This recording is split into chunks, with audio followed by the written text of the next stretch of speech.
per dire, se voi nel suo profilo di Facebook andate a guardare, lei si occupa parecchio dell'arte, è una che crea non solo quindi poesie, ma anche questo tipo di quadri. E fra l'altro uno lo ha dedicato a Corrado Bono. Io vorrei chiamare, vieni Nina, puoi venire qua un attimo che impieghiamo nel mentre arriva Marco, mio figlio, che è andato a prendere la pergamena che ho dimenticato a portare, e nel mentre arrivano gli amici che ancora mancano. Per esempio la diversità anche di queste composizioni. No, ci vuoi spiegare? Faccio parlare Nina. Salve a tutti quanti. Microfono.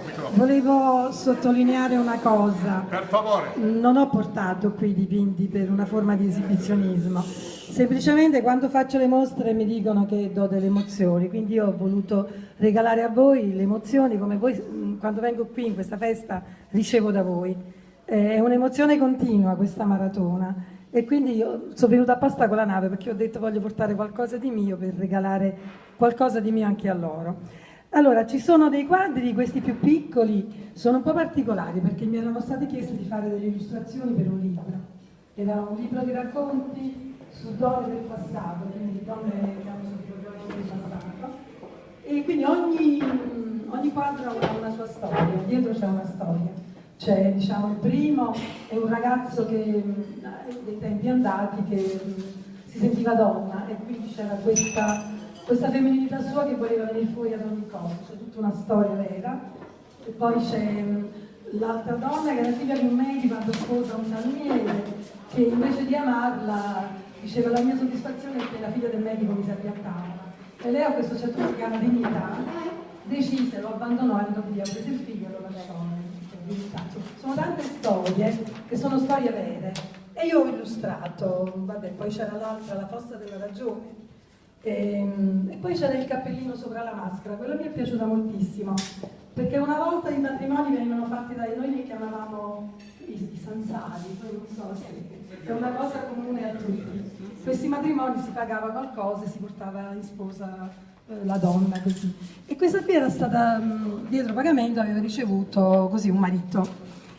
Questo marito la maltrattava, lei però pur di non farlo sapere si metteva sto cappellino, si truccava, era come una maschera che metteva perché non voleva far sapere quanto venisse maltrattata.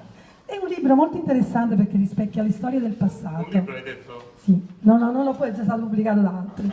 Io ho dovuto fare solo le immagini. Sì. Poi gli altri... Ce ne sta una a cui sono particolarmente legata ed è questo qui, è Dalla terra dei fuochi a cercare la felicità dentro il dolore.